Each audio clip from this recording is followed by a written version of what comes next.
दोस्तों, कॉकरोच जनता पार्टी के प्रदर्शन को पूरे देश ने देखा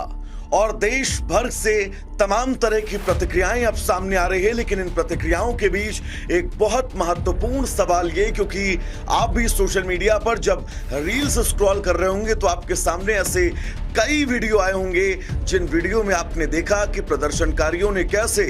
इस देश की जमीन को दिल्ली यानी इस देश की राजधानी को नेपाल बनाने की पूरी कोशिश की। कई वीडियो आपने ऐसे भी देखे होंगे जिन वीडियो के अंदर प्रदर्शनकारी ये तक कहते हुए नजर आ रहे हैं कि इन बसों को पुलिस की गाड़ियों में आग लगा दी जाए और संसद की तरफ आगे लगातार कूच किया जाए। एक बार आप कल्पना सिर्फ इतनी करिए कि अगर कल देश की राजधानी दिल्ली की संसद की सुरक्षा में इतनी बड़ी मात्रा में पुलिस और पैरामिलिट्री की मौजूदगी न होती तो जितने उपद्रवी आपको ये नजर आ रहे हैं, ये उपद्रवी संसद भवन पहुंचकर उस परिसर में पहुंचकर कितना उत्पात मचाते इसका आप अंदाजा लगा सकते हैं। दरअसल कॉकरोच जनता पार्टी का ये प्रदर्शन जिन मुद्दों को लेकर शुरू हुआ था उन मुद्दों से बहुत दूर हो चुका था और ये नेतृत्व विहीन प्रदर्शन, नेतृत्व विहीन संसद कूच का ये मोर्चा, जिस मोर्चे को लेकर कॉकरोच जनता पार्टी के संस्थापक अभिजीत दिपके ने कहा कि वो संसद की तरफ कूच करेंगे, लेकिन जंतर मंतर पर उन्होंने अपनी हंगर स्ट्राइक को खत्म किया और जो हजारों लोगों की भीड़ जंतर मंतर समेत दिल्ली के कई इलाकों में मौजूद थी उनको फ्री हैंड मिल गया, क्योंकि नेतृत्व करने वाला कोई नहीं था। और जिसके चलते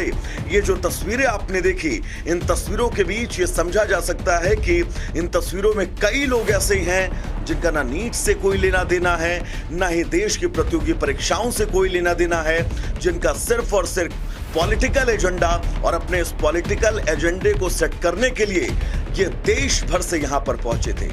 कैसे ये मकसद प्रदर्शन अपना भटका, अगर मैं इसका जिक्र करूं तो आप याद करिए, कॉकरोच जनता पार्टी के ही मंच पर नेशनल कॉन्फ्रेंस के एक सांसद पहुंचते हैं और वो मंच से ये कहते हैं कि कश्मीर में धारा 370 जो हटी है, धारा 370 को दोबारा से कश्मीर में बहाल किया जाना चाहिए। ये बात कॉकरोच जनता पार्टी के मंच से कही गई। दूसरी अहम बात, कुणाल कामरा का वो कमेंट, जिस कमेंट में उन्होंने भगवान राम और माता सीता पर अमर्यादित टिप्पणी की, जिसके बाद इस मंच पर बहुत सारे सवाल उठे। तीसरा सबसे अहम मुद्दा, प्रेमानंद महाराज जो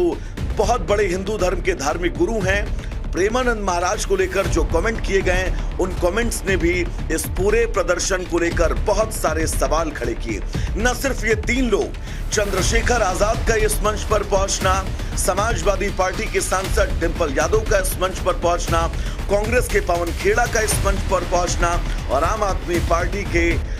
पूर्व मुख्यमंत्री दिल्ली के अरविंद केजरीवाल का इस मंच पर पहुंचना अपने आप में यह तय कर चुका था कि अब आने वाले वक्त में यह प्रदर्शन जिस दिशा में आगे बढ़ेगा उस दिशा का अंत इन्हीं तस्वीरों के साथ होगा। मैं इस बात को मानता हूं कि सरकार को संवाद करना चाहिए, सरकार को जवाबदेही से नहीं भागना चाहिए और नीट एग्जाम जैसे अगर प्रतियोगी परीक्षाओं के प्रश्न पत्र लीक होते हैं तो इन स्थितियों के बीच सरकार से सीधा संवाद बहुत जरूरी है। कल जो केंद्रीय मंत्री जेपी नड्डा ने मुलाकात की कॉकरोच जनता पार्टी के प्रवक्ता से, ये मुलाकातें बहुत पहले भी हो सकती थी, इस प्रदर्शन की शुरुआत में भी हो सकती थी और अगर उस वक्त संवाद हुआ होता तो शायद आज ये तस्वीर पूरे देश के सामने ना होती। लेकिन फिलहाल नैतिकता के आधार पर इस देश में ऐसा नहीं कि इस्तीफे नहीं हुए हैं। जवाहरलाल नेहरू के वक्त में जब लाल बहादुर शास्त्री रेलवे मंत्री थे, उन्होंने भी रेल हादसे के बाद नैतिकता के आधार पर अपना पद छोड़ा और हमारे देश का ये जो राजनीति का ये बड़ा धड़ा है, ये धड़ा इन तमाम इस्तीफों से भरा पड़ा है जो नैतिकता के आधार पर दिए गए हैं। सवाल सरकार से संवाद को लेकर जरूर है, लेकिन देश की राजधानी दिल्ली को नेपाल बना देना, देश की राजधानी दिल्ली को बांग्लादेश बना देना,